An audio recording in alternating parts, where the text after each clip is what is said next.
ওয়াকফ সংশোধনী আইন 2025 বাতিল, পরিযায়ী শ্রমিকদের ওপর নির্যাতন বন্ধ, এসআইআর এর নামে ভোটাধিকার হরণ বন্ধের মতো একগুচ্ছ দাবিতে কনস্টিটিউশন প্রোটেকশন ফোরামের অন্তর্গত 20টি গণসংগঠনের নেতা ও কর্মীবৃন্দ পূর্ব ঘোষিত ধর্ণা কর্মসূচি পালনের উদ্দেশ্যে কলকাতা ধর্মতলায় জমায়েত হলে রাজ্য পুলিশ তাদেরকে ধরে এবং ছত্রভঙ্গ করার জন্য প্রচেষ্টা চালায়।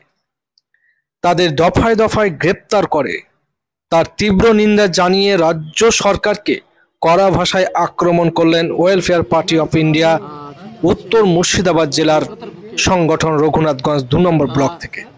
কি বললেন তা আমরা বিস্তারিত রিপোর্ট শুনে নেব। এসডি নিউজের পর্দায় বিস্তারিত রিপোর্ট থাকছে। সরকার আরএসএস পরিচালিত সরকার বর্তমানে আমাদের পশ্চিমবাংলায় মামাটির সরকার।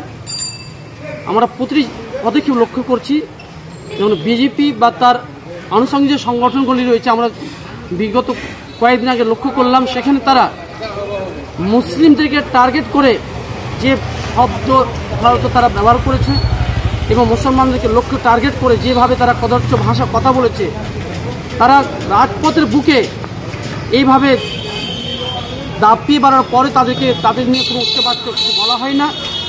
যখন মুসলমান তার অধিকারকে রক্ষা করার স্বার্থে, জনগণের স্বার্থে, দলিত অধিবাসীর স্বার্থে আজকে পশ্চিমবাংলায় 26,000 শিক্ষার্থী তাদের শিক্ষা থেকে যখন বঞ্চিত হচ্ছে, আজকে আমার পশ্চিমবাংলার অধিবাসী যারা বিভিন্ন রাজ্যে যা পরিযায়ী শ্রমিক রয়েছে তাদের কথা বলছে, তাদের ওয়াকফ নিয়ে কথা বলছে, তখন তারা মুসলিমদেরকে টার্গেট করে তাদেরকে অ্যারেস্ট করা হচ্ছে।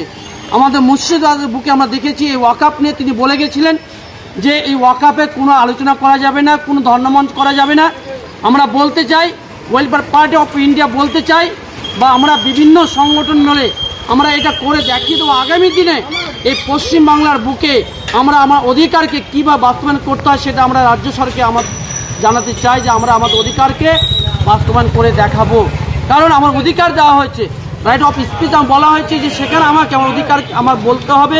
এটা কেন্দ্রীয় সরকার বিরুদ্ধে ছিল, কিন্তু আমার রাজ্য সরকার তারা এই আরএসএসের যে 5 দালাল, এরা যে আরএসএসের একটা অঙ্গ হয়ে কাজ করছে পশ্চিমবাংলার বুকে, সেটা আমরা লক্ষ্য করলাম গতকালকে।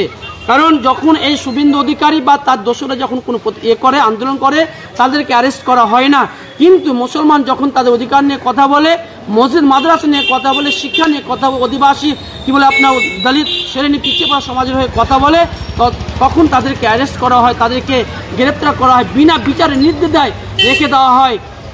এটা চলতে পারে না। আমরা ধিক্কার জানাই, তীব্র ধিক্কার জানাই। আমাদের আরও যে সংগঠন ছিল আমাদের ওয়েলফেয়ার পার্টি অফ ইন্ডিয়ার সাথে আমাদের এসডিপিআই ছিল, আরও কী বলে আপনার আইএসএফ ছিলেন, আর আরও কয়েকটি সংগঠন ছিল। এই করে আমাদের সামাজিক সংগঠন নিয়ে বিশেষ করে 20টা সংগঠনের সাথে সেখানে আমরা লক্ষ্য করেছিলাম। তারপরে যেভাবে তাকে অ্যারেস্ট করা হয়েছে তারা আমরা তীব্রতা থেকে তীব্র জানাচ্ছি, এবং আগামী দিনে যদি তাকে আজকে এই সময়ের মধ্যে ছেড়ে না দেওয়া হয় তাহলে আমরা আগামী দিনে হয়তো বা রাতে বা সন্ধ্যার দিকে হয়তো ইচ্ছেতে আমরা বড় একটা পদক্ষেপ নিতে যাচ্ছি যা রাজ্য সরকার দেখবে। আমি মুজাম্মিল হক, ওয়েলফেয়ার পার্টি অফ ইন্ডিয়ার রোহান ব্লক অনের সভাপতি। ধন্যবাদ।